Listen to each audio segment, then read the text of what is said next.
Those that know, know, and those that don't know will know soon. Cheers! Hi everybody, welcome back to my beginner series for Walt Disney World. Today we're going to be talking about EPCOT.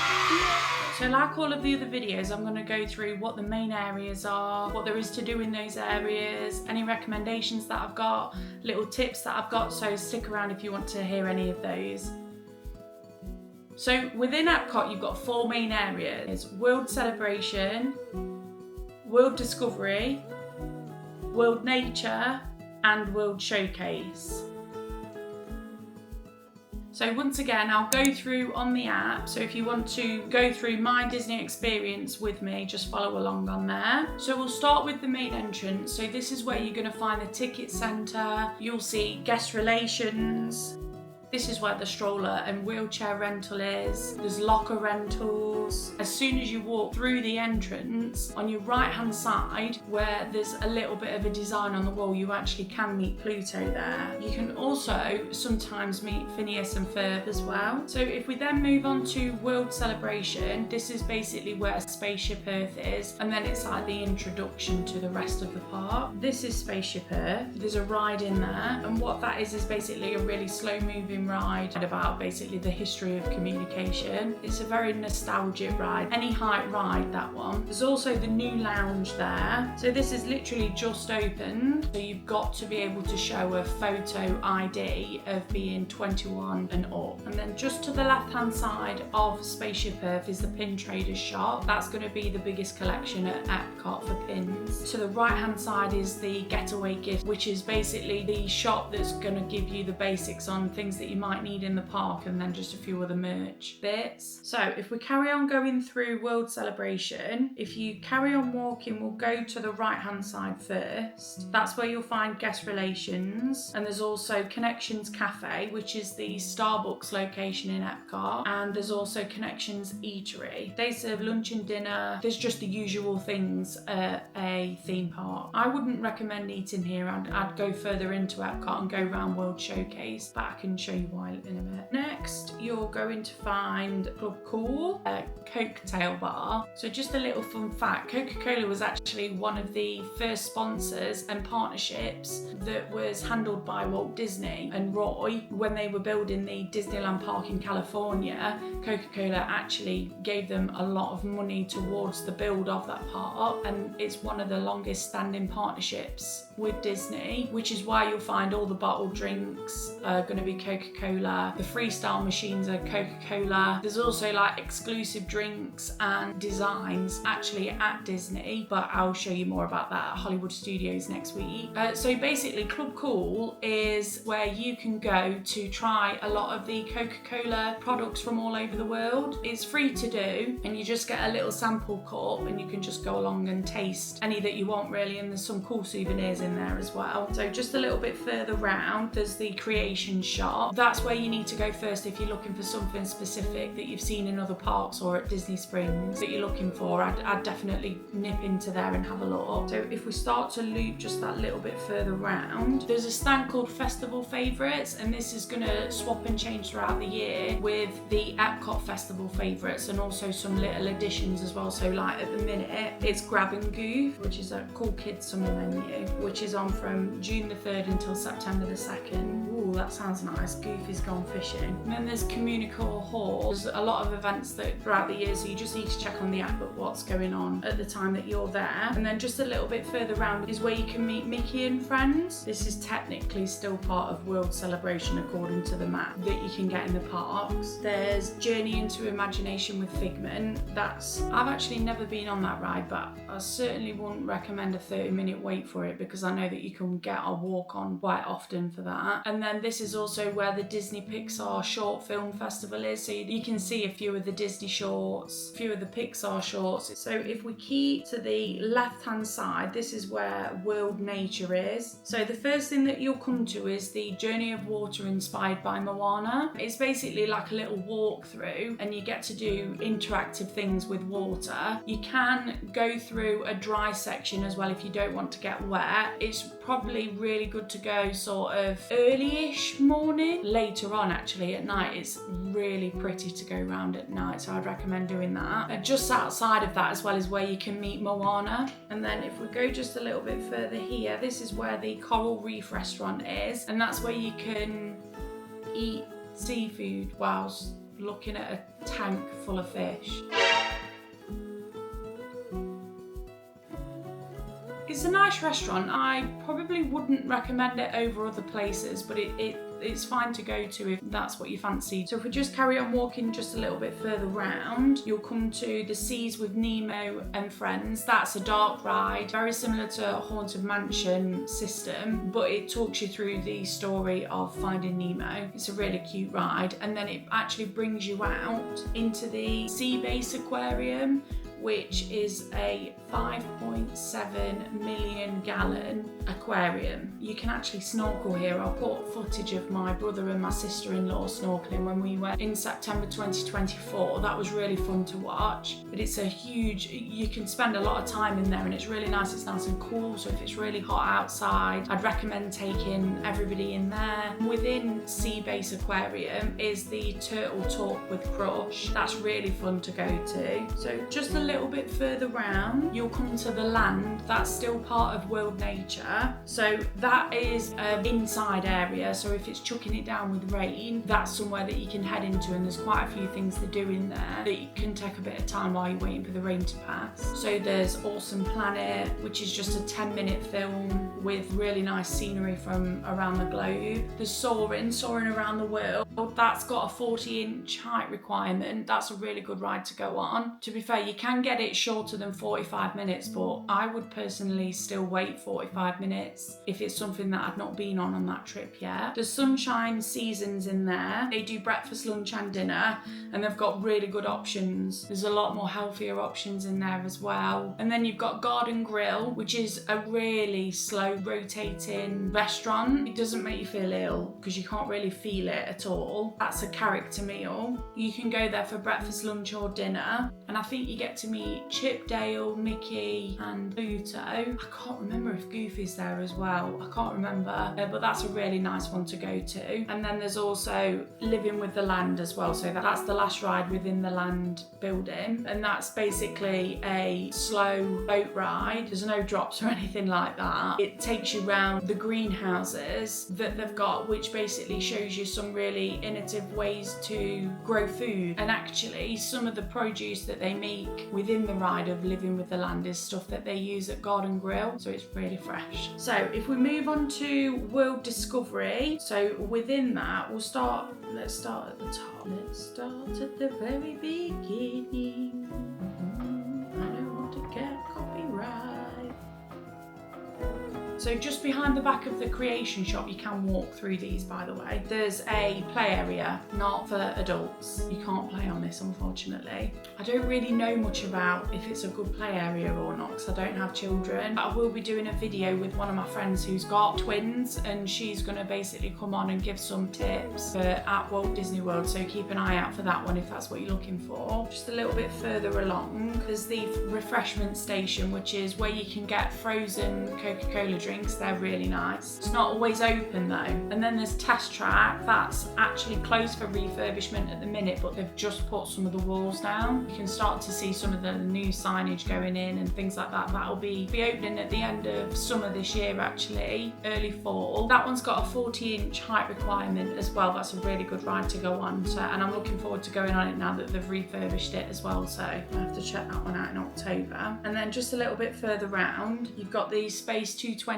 restaurant. I've not actually been in there yet. I don't know, there's just other things that I'd prefer to go to. It is meant to be nice though. There is a lounge or a restaurant option, and I've heard quite a few people recommending the lounge option instead, because the restaurant, I believe, is a prefix menu that you've got to select off, but the lounge option, you've got a lot more variety on what you can get, even if you just want to go in for a drink. And they're literally in the same room. It's just that the lounge is raised and away from the the screens, which effectively is what the restaurant is all about, and then the restaurant area is just a little bit lower down but right up next to the screen, so that you can see everything. Watching videos, you can definitely see all the screens really clearly from being in the lounge anyway, so if you want to try it, I'd recommend probably just going into the lounge. Then you've got Mission Space. There's two options for this ride. There's the green, which is a 40-inch height requirement, and then there's the orange, which is a 44-inch height requirement. If you get motion sickness, do not go on this. It quite literally is supposed to make you feel as if you are exiting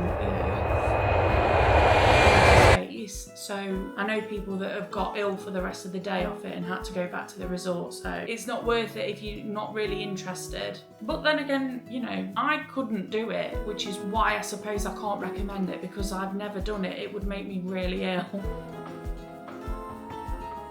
So the next two things is probably one of the reasons why EPCOT is slowly becoming one of my favourite parks. Guardians of the Galaxy Cosmic Rewind is by far top tier ride at Disney World. It's got a 42-inch height requirement. I don't want to give too much away. Even the queue's interactive. You're going to be waiting quite a long time if you don't go to rope drop. You expect to go in the middle of the day and don't think that everybody else is going to be doing the same. But to be honest, I would easily wait 45 minutes easily if that was the only way to get me on that ride that day. It's up there with Flight of Passage for me, and that's a very special ride to me because that was when I worked over there that had just opened. Guardians of the Galaxy Cosmic Rewind is an amazing ride. There is 6 songs that you can get, and you're going to get a random one of those that's basically blasted in your ears while you're going round. Every time you come off it, you think, oh my god, I want to go on that again. It's fast, but it's really smooth, so don't think you're gonna,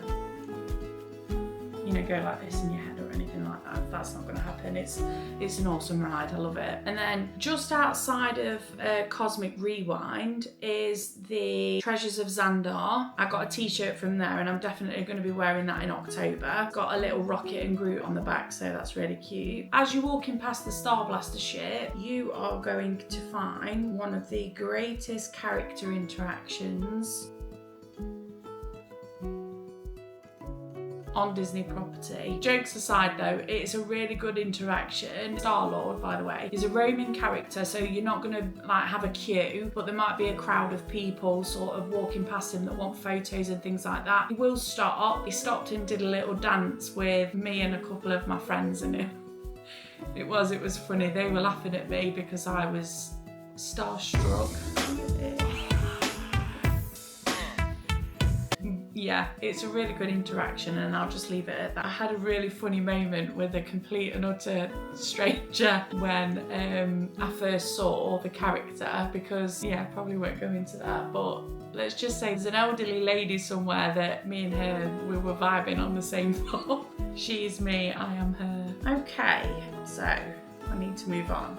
So the next part of the park is World Showcase. So this is an area where you've got 11 pavilions which represent certain countries. So what I'll do, I don't want to go into too much detail for every single one because we'll be here forever. I think this part of the park has grown on me massively as I've got older. Experiencing them in that way is just something that Disney's really able to put into a really fun and exciting way every single time. So what I'll do is I'll give the quick service and the table service restaurant. If there's anything that I would recommend, I'll do that. If there's quite a few things, I'll just give the rating and that'll be that. And then I'll also give a drink recommendation as well, because what's a quite popular thing to do is drinking around the world. There's also EPCOT stations. Now what that is you get a little passport and you collect stamps and signatures and little emojis around the rest of the pavilions. So we're gonna start, a little bit of controversy here, but we're gonna start in Mexico. There's always little views against whether you should start in Canada or whether you should start in Mexico, and people have different reasons for why. I start in Mexico, and the reason why I do that is because by the time I've got round to France, where there's the exit to the boardwalk, I like to go and just have a bit of time in there, or I'll get the Skyliner over to one of the resorts and go and chill at the resort for a bit and then come back into the park and carry on. Anyway, so we'll start in Mexico. So the quick service, the chicken tacos are nice, the empanadas are really nice. It just doesn't taste like theme park food to me. It just tastes that little bit fresher. I'll move on to the table service. You've got two options for table service. La Hacienda de San Angel. Please don't judge me for the way that I pronounce some of the things that you can do in these pavilions, because I'm not great with that sort of thing. And then you've also got the San Angel, I'm butchering these, in Restaurante. Both of these are really nice. I'd give the great atmospheres. Something that you can do at this pavilion, now there is a ride, which is the Grand Fiesta Tour. It's nice to do, it's just a little boat ride. But what I would actually recommend that you do is just a little bit further. You see these canopies here? They have little bands on, really good to watch. Yeah, and then also in this area here, almost opposite where the canopies are, you can meet Donald in his little Mexican outfit. Yeah. Oh, also drinks. So if you want to try and be a little bit more bougie, you could try the La Cava del Tequila, which is the indoor bar within the Mexico Pavilion. That's more like a lounge than anything. They're a little bit more expensive, but they are slightly bigger than the ones that you can get outside. But to be honest with you, I would recommend going to this stand here, and I'm pretty sure it's called Fiesta. Yeah, there it is.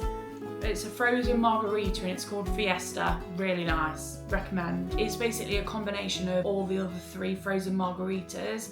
Strawberry, lime, mango loco, I think it's called. So we'll move on to Norway. There's the bakery here. I would recommend getting from this bakery the Viking coffee. The frozen Viking coffee is really nice as well, especially if it's really hot. Really creamy, it's got Baileys in it, and a coffee liqueur as well.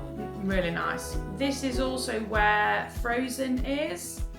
That's an any height requirement ride. It's a slow boat ride. There is a couple of little teeny tiny drops, but not much at all, and it's really nice for everybody to enjoy.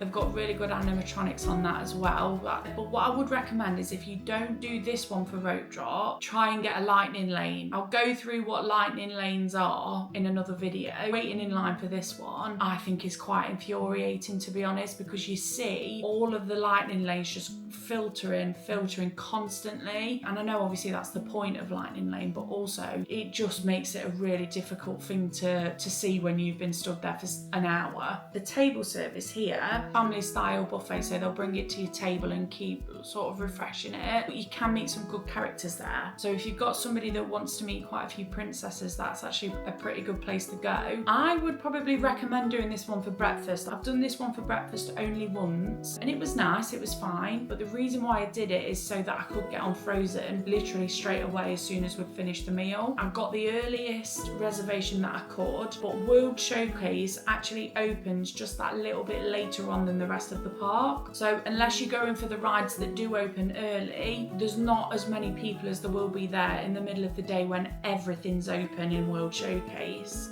So something that you can do in Norway, go and meet Anna and Elsa. And normally the wait times aren't actually that bad if you hit it at the right time. So we'll move on to China. The China Pavilion, it's got quite a few things out here, but the quick service restaurant, it's nice stuff, but there's definitely other quick service restaurants that I would recommend over this one. The table service restaurant, which is the Nine Dragons, that's really nice to go to, but it's very expensive. Something that you can do in the China Pavilion is you can meet Mulan. So you just need to check on the app for the times on that day. And you can also go to the House of Whisper and Willows, which is actually a preview of everything that they've done over at Shanghai Disney Resort. There's also Reflections of China, which is a 12-minute 360 show showcasing China. And then if you carry on walking around, you'll come across something called the Outpost. This has African things in it, if I remember rightly. There's a few things there, but it's just mainly like a little bit of a refreshment stop, and then a kind of like a market store more than anything. There's not a lot,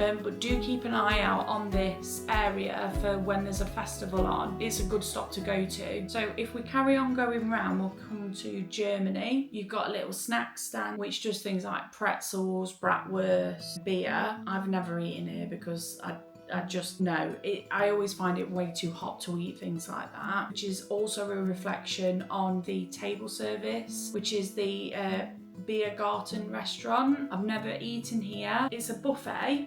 The one place that I do recommend going to in Germany is something that I will never miss. I'll always go here and get something. Caramel Couche. It features Werther's Original, and they made so many nice little sweet treats using Werther's Original caramel. There's loads of stuff, but I would recommend the pecan cluster. The cookie sandwich is also nice as well, but if you want to get something from here and sort of take it away somewhere, I'd probably come mid to late afternoon, just because it will just get too hot and then start sticking to the bag and things like that. So another thing that you can do in the Germany pavilion is meet Snow White, and that's just by the wishing well next to where Caramel Couche is. So moving on to the Italy pavilion, there's a really nice shop at the front where they sell clothes, lounge flies, designer stuff. They sell loads of perfume, which you can get engraved as well. The quick service here, there's a little walk-up window just outside of the Via Napoli, which is the table service restaurant that I'd actually also recommend going to. It's really, really nice food. It's not too expensive, but it is more expensive than obviously what a quick service meal would be. But yeah, there is a walk-up window where you can go and just get one slice as well. There is the Tutto Italia Ristorante, which looks like a really nice menu, but that is something that I would probably want to go with my partner to, so we'll just have to save that one. But that's got a lot of really good reviews as well. I'd actually recommend going to the wine cellar because you can get espresso martinis from there. There's a few other cocktails that you can get from there as well. If you don't like coffee, the white wine spritzer from there is really nice. Okay, so if we go to the next area, there is a little bit of street entertainment as well in the Italian pavilion as well, so keep an eye out for that. The American pavilion, so there's a few sections of the American pavilion. Regal Eagle, which is a quick service restaurant. The onion rings are really nice from there. There isn't a table service restaurant here. There is a little Art of Disney shop as well, so just like at Disney Springs you can see all of the Art of Disney. There's also the Voices of Liberty, so you just need to check the app for the show times for that. And then just opposite is the America Gardens Theatre, and that's normally where a lot of the bands play for the festivals. Okay, so if we carry on moving round, we'll get to Japan. So you've got the, I hope I'm saying this right, the Matsuriza. It's a show where they have 2 or 3 really big drums, and it says that it's the sound of taiko. It's a good show to go and watch, but you'll hear it. So the quick service here, Katsura Grill, really nice food. It's one of the pavilions that I quite often go to if I fancy a meal rather than snacks. It's not often that busy, and I normally get the shrimp and chicken teriyaki or the udon. Right, the table service. So I've always wanted to try the table service options at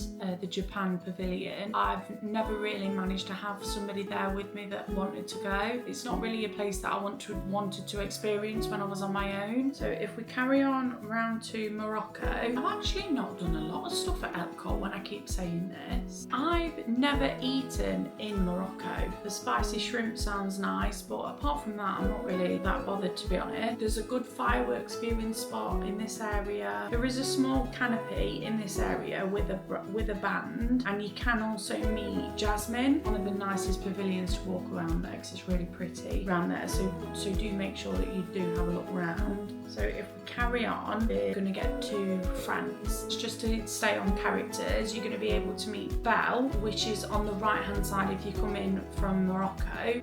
And you're also going to be able to meet Sleeping Beauty or Aurora underneath one of the little gazebos that's facing the Skyliner. The France Pavilion is my favourite one by far. There's so much to do. There's some really nice restaurants there. The quick service there is really good. There's some good snacks to get. The shopping's really good. When I managed to unpack into my house, there's so much merchandise from the France Pavilion, and there's some really cute stuff that you can get for your kitchen there as well. So that's where I've had perfume bottles engraved before, and I definitely want to do that again in October. And there's a really nice makeup area as well, and they also sell designer bags in there as well. So the quick service, you've got, we'll start from the back, you've got the creperie. I've never been here, but I want to try it. But breakfast, lunch and dinner, they all sound so good, so I'm definitely going to have to try that. I've heard really good reviews about that one though.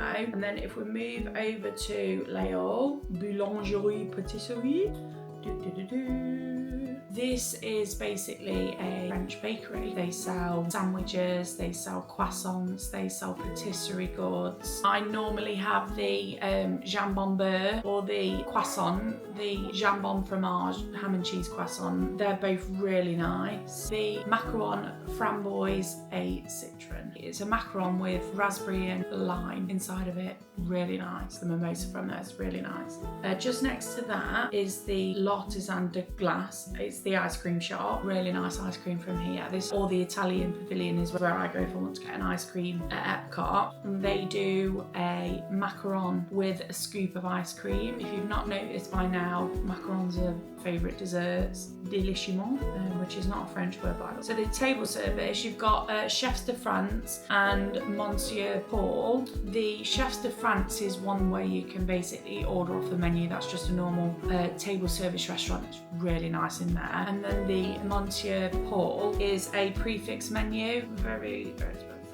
Just an experience that probably not many people are going to be able to afford, but those that can, very lucky, and it's definitely something that I'll do at some point. So, go on to the attraction. So you've got Remy's. This is another one that you might want to rope drop. If not, wait till near the end of the night because the queue tends to come down quite a lot. Another thing that you need to do is the Beauty and the Beast sing-along. Make sure if you don't want to go and see the sing-along that you at least go inside the building because there's props from French musicals, obviously Disney ones, and also French films. So I know that there's the live action Beauty and the Beast dress, Lumiere and Cogsworth in there the last time I went in. Sometimes they do swap them around as well, so that's really cool to see. So that's the France pavilion. So shops for France, that is where you're going to get your perfume engraved as well. So they tend to rotate engravement services between the UK, France and Italy, so you just need to check when you get to one of the pavilions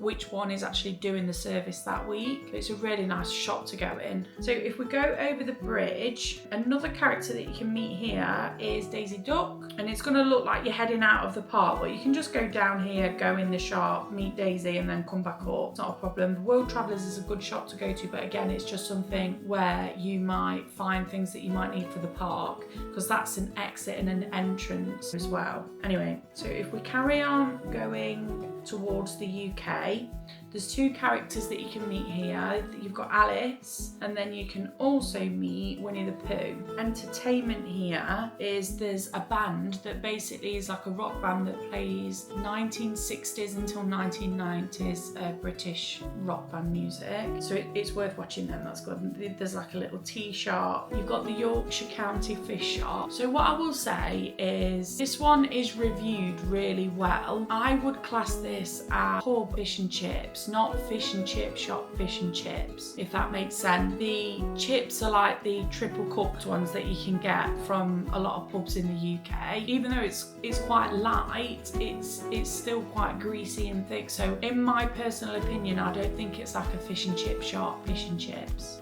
But what I will say, this is a good way to get a good view for the fireworks. So you can always get yourself a little fish and chips or whatever, have it here in the little area where there's seating for the fish and chip shop, and then you can actually walk down to this area for a fireworks viewing. That's a really good spot. It doesn't get that crowded because not a lot of people actually walk down into it, but you need to be there about half an hour before at least. So if we carry on, you've then got the Rose and Crown pub and restaurant, and that basically just serves things that you would expect to see in a British pub. pub, so it's quite hearty meals. It's not anything that's light. And then if we carry on to the Canada Pavilion, if we just keep talking about dining options while I've got it up on the app, there's Le Cellier, which is a steakhouse. I've never been here, but I'd love to go, but there's a lot of really good reviews on this restaurant. I can't give this restaurant a review because I've never eaten there myself. So there is a little poutine stand at the refreshment port, and that's really nice. So I'm just going to class that as part of the Canada Pavilion. There's a shop here just around the corner, and it's the stage, and there's bands that play there, so just check on the app for the timings of those. And then one of the last things that you can do is also another one of the 360 screens, where it basically gives you a showing of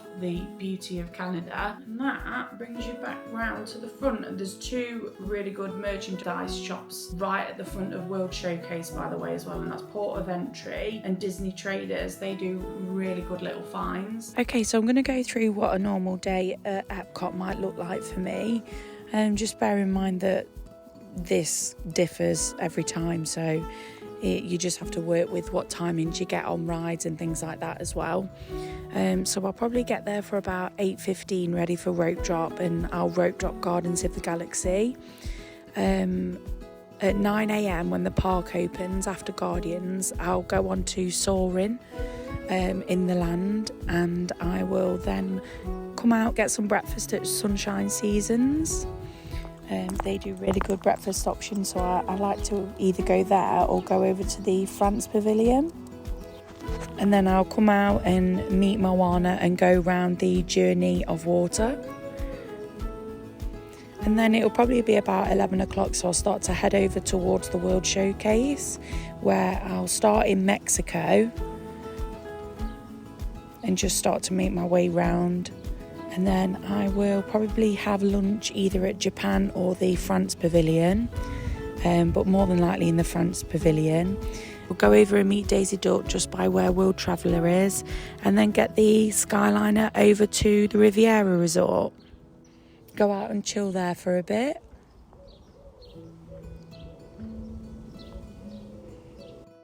About 4 p.m. I'll start to head back into the park, and then I will go over and ride Remy in the France Pavilion. Then I'll make my way over to World Discovery where Test Track is and go on that. And then I'll probably come off Test Track and then go into the Creation Shop to do some shopping. And then depending on whether I've gone to France or Japan for lunch, I will then do the opposite one for dinner. And then I'll get an ice cream from either Italy or France, and then watch the fireworks. And that's everything for a day at EPCOT.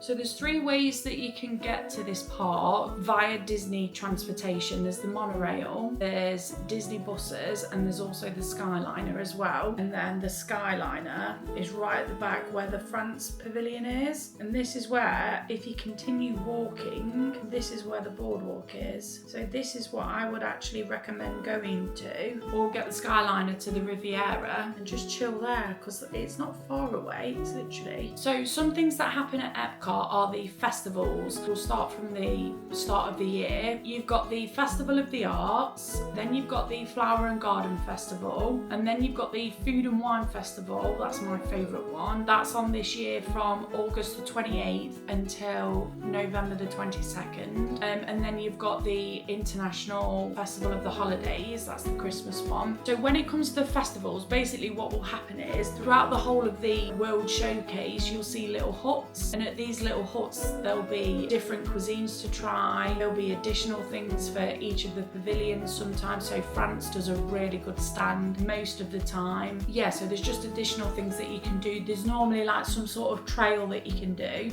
So I know that on the Food and Wine one there's a cheese trail. That's quite fun to do, where I think it's if you collect 5 cheese items on your way round, you get a little prize at the end. The way that you can make the most out of the festivals is at the start of the day pick up a passport. They're usually with where all of the maps are for the parks. At the front of the park, they're in most of the merchandise cash registers, and that will basically be your passport to the festival. So it'll go right the way through all of the additional booths, what they serve, all of the allergy requirement listings for those booths. So it makes it really easy for you to sort of map out what you might like to try. Another thing that you can do for the festivals is get a little gift card. That usually helps me cap my spending. So I'll put something like $50 on it, and then at every single one of the booths, you can just give them the gift card to pay for the little trial meals that you can get. And then, you know, you can sort of gauge how much you're going to be spending that day. Another little hint that I've got for the festivals is make sure that you do your research on them, because sometimes the images that they show on the stands don't necessarily match up with what you are actually served. There's YouTube channels like Mammoth Club, Paging Mr. Morrow, All Ears and Disney Food Blog. They usually do really long but really informative videos on the festivals, and they're definitely worth watching. They're really entertaining as well, especially Mammoth Club, they're really funny. A few firework tips. If you're wanting to view the fireworks, just make sure that you get to a spot around 30 minutes beforehand. It's nowhere near as crowded as what Happily Ever After is, but you do need to make sure that you get your spot that you want. There's quite a few little viewing areas around the park. What I would say is don't stand on the bridge in between France and the UK, because it's a bit of a wind tunnel, and that is where a lot of the ash from the fireworks gets pulled. Whilst you're watching the fireworks, you might get a face full of stuff, but like I said, if you can stand just to literally the left of that where the UK pavilion is, on that front, you're just missing that wind tunnel. That's a really good viewing spot. I mean, don't get me wrong, there's occasions where there's not really that much wind, so you won't,